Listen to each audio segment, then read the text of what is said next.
ಬಂಧುಗಳೇ,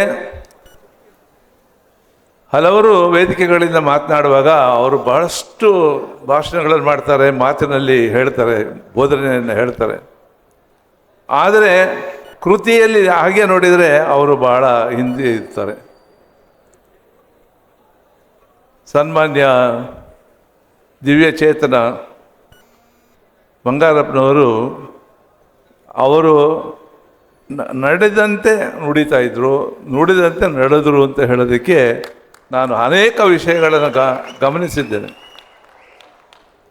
ಅವರು ಹೆಚ್ಚು ಟ್ರೈನ್ನಲ್ಲಿ ಓಡಾಡ್ತಾ ಇದ್ದರು. ರಾತ್ರಿ ಹೊತ್ತು ಇಲ್ಲಿಗೆ ಬರಬೇಕು ಅಥವಾ ಧಾರವಾಡಕ್ಕೆ ಹೋಗಬೇಕು, ಆ ಕಡೆ ಹೋಗಬೇಕಾಗಿದ್ದರೆ ಟ್ರೈನಲ್ಲಿ ಪ್ರಯಾಣ ಮಾಡ್ತಾಯಿದ್ರು. ಅವ್ರ ಜೊತೆಯಲ್ಲಿ ಅವರ ಹಿಂಬಾಲಕರಾಗಿ, ಅವರ ಅಂಗರಕ್ಷಕರಾಗಿ ಪೊಲೀಸವರು ಹೋಗ್ತಾಯಿದ್ರು. ರೈಲಿನಲ್ಲಿ ಊಟ ಮಾಡುವಾಗ ಅವರು ಪೊಲೀಸವ್ರನ್ನ ಕರೆದು ಬನ್ನಿ ಊಟ ಮಾಡ ಬನ್ನಿ ಕುಳಿತುಕೊಂಡು ಅಂತಂದು. ಅವ್ರು ನಾಚಿಕೊಂಡು ಇಲ್ಲ ಸರ್ ಬೇಕಾಗಿತ್ತು ಸರ್ಕೊಂಡ್ರೆ ನೋಡಿ ಹೆಂಗೆ ಮಾಡಿ ಮನೆ ಬೇಕಾದಷ್ಟು ಕಳಿಸಿದ್ದಾರೆ ಮನೆಯಿಂದನ ಊಟ ಮಾಡಿ ಅಂತ ಹೇಳಿ ಅವರಿಗೆ ಆ ಊಟದ ಭಾಗವನ್ನು ಅವ್ರಿಗೆ ಕೊಡ್ತಾಯಿದ್ರು ಅಂತ ಹೇಳಿ. ಈ ರೀತಿಯಾಗಿ ಇಷ್ಟು ಸಲಿಗೆಯಿಂದನ ಒಬ್ಬ ಕೆಳಮಟ್ಟದ ಅಧಿಕಾರಿಯನ್ನು ನೋಡಿಕೊಳ್ಳೋದು ಅಂತ ಹೇಳಿದರೆ ಅವರ ಮನೋಭಾವ ಹೇಗಿತ್ತು, ಯಾವ ರೀತಿ ಅವರು ಜನರ ಮನಸ್ಸನ್ನು ಗೆಲ್ತಾ ಇದ್ರು ಅನ್ನೋದಕ್ಕೆ ಒಂದು ಕಾರಣ, ಇದು ಒಂದು ಉದಾಹರಣೆ ಅಂತ ನನಗದು. ಬಂಧುಗಳೇ, ಈ ಒಂದು ಪ್ರಶಸ್ತಿ ಸಿಕ್ಕಿರತಕ್ಕಂತಹದ್ದು ತೋಟದಪ್ಪನವರಿಗೆ, ದಿವ್ಯಚೇತನಕ್ಕೆ, ಅವರು ಮಾಡಿದ ಕೆಲಸಕ್ಕೆ. ತೋಟದಪ್ಪನವರು ನಮ್ಮ ಹಾಗೆ ಇವತ್ತಿನ ದಿವಸ ಮಂತ್ರಿಗಳು ಬಂದರೆ ನಮಗೆ ಅದು ಕೊಡಿ ಇದು ಕೊಡಿ ಅಂತ ಕೇಳಲಿಲ್ಲ. ಮಹಾರಾಜರಿಗೆ 70,000 ರೂಪಾಯಿ ಹಣ ಕೊಟ್ಟು, ಸ್ವಾಮಿ ನಾನು 1,00,000 ರೂಪಾಯಿ ಹಣ ಕೊಡ್ತೀನಿ ನಿಮಗೆ, ಇನ್ನು 2 ಕಂತಿನಲ್ಲಿ ಕೊಡ್ತೀನಿ, 70 ಲಕ್ಷ ಒಂದು ಸಾರಿ ಕೊಟ್ಟರು, 30,000 ಇನ್ನೊಂದು ಸಾರಿ ಕೊಟ್ಟು 1 ಲಕ್ಷ ಮಾಡಿ ಅದನ್ನು ಟ್ರೆಷರಿನಲ್ಲಿ ಇಟ್ಟು ಅದ್ರ ಬಂದ ಬಡ್ಡಿಯಿಂದನೇ ನಾನು ಈ ಹಾಸ್ಟೆಲ್ ನಡೆಸಬೇಕು ಅಂತ ಇದ್ದೀನಿ ಅಂತ ಹೇಳಿ ಅವರು ಕೊಟ್ಟರು.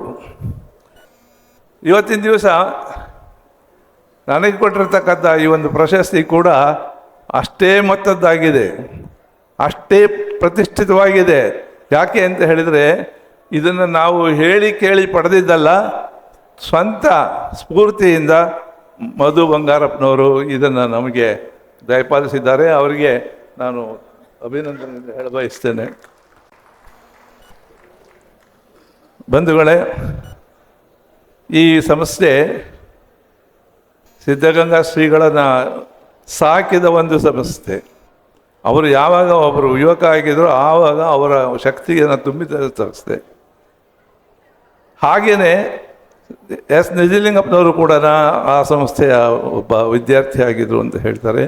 ಹಾಗಾಗಿ ಇಲ್ಲಿನವರೆಗೆ ಸುಮಾರು 125 ವರ್ಷಗಳ ಅವಧಿಯಲ್ಲಿ ಈ ಸಂಸ್ಥೆ ಸಾವಿರಾರು ಲಕ್ಷಾಂತರ ವಿದ್ಯಾರ್ಥಿಗಳನ್ನು ತಯಾರು ಮಾಡಿದೆ.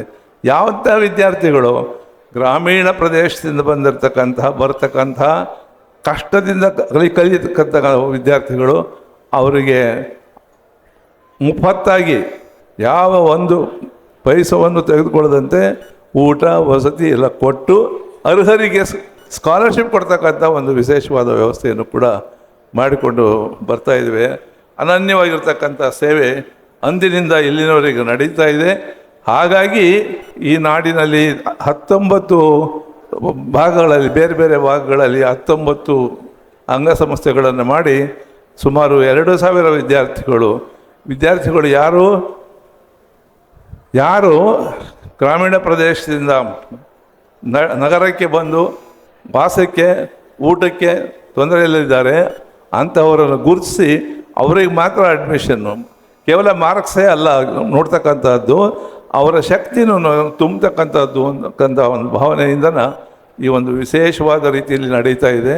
ಹಾಗಾಗಿ ಏನೋ ಒಂದು ವಿಧವಾಗಿರ್ತಕ್ಕಂಥ ಬಂಗಾರಪ್ಪನವರು ನಡೆದ ದಾರಿಗೂ ಇವತ್ತು ಸನ್ಮಾನಿಸತಕ್ಕಂಥ ಸಂಸ್ಥೆಗೆ ಯಾರೂ ನಮ್ಮನ್ನು ಕೇಳಲಿಲ್ಲ, ನಿಮ್ಮ ಪ್ರೊಫೈಲ್ ಕೊಡಿ, ಇದರ ನಿಮ್ಮ ರೂಪರೇಷೆಗಳನ್ನು ಕೊಡಿ, ನಿಮ್ಮ ಚಟುವಟಿಕೆಗಳ ಬಗ್ಗೆ ವಿವರ ಕೊಡಿ ಅಂತ ಕೇಳಲಿಲ್ಲ.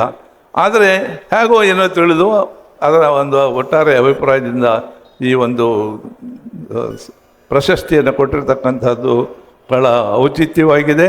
ಅದನ್ನು ನಾವು ಭಾಳಷ್ಟು ಗೌರವದಿಂದ ಬಳಸ್ಕೊಳ್ತೇವೆ.